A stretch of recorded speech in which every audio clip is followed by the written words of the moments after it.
The idea behind the vibe and the sound of it was that we wanted it to be a little bit more reminiscent of how you would hear that track live. And so although it wasn't tracked live, we still wanted it to kind of have that same energy. And so when you listen to, you know, the feel of the drums, Dave, his pocket on this song is just really, really, really good. And he and Joseph play really well together. So they kind of create, you know, this glue of the song with the pocket. And with the electric guitar, it's just kind of like the driving force of it. And then Rob Finucane, he, as always, adds some real subtle flavor to it. So once I got in the studio with Marco, it was more a matter of using extra guitar layers that we played in Marco's studio to kind of fill in little spaces here and there and to give you kind of like ear candy, on top of giving you a bed of rhythm underneath to kind of give you a little bit more of a driving force with the electric guitar.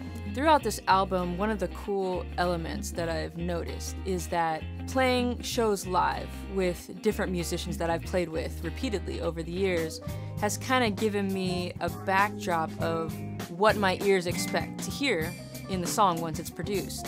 And in this song specifically, I had it in my head that the background vocals would definitely be like a layer, not necessarily in your face and not necessarily in the background. But the parts that I had in my head were a direct reflection of some of the rehearsals and shows that I'd had with two background singers that I've done multiple shows with, Brittany Dix and Ebony McDonald.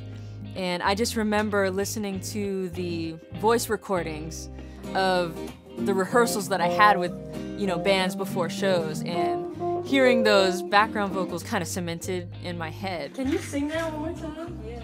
1, 2, 3.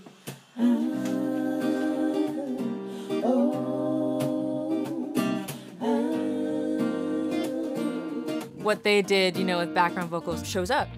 That, you know, stylistically on this track, which is pretty cool. So I think, again, this song definitely has a lot of elements that you would hear when we play this song live.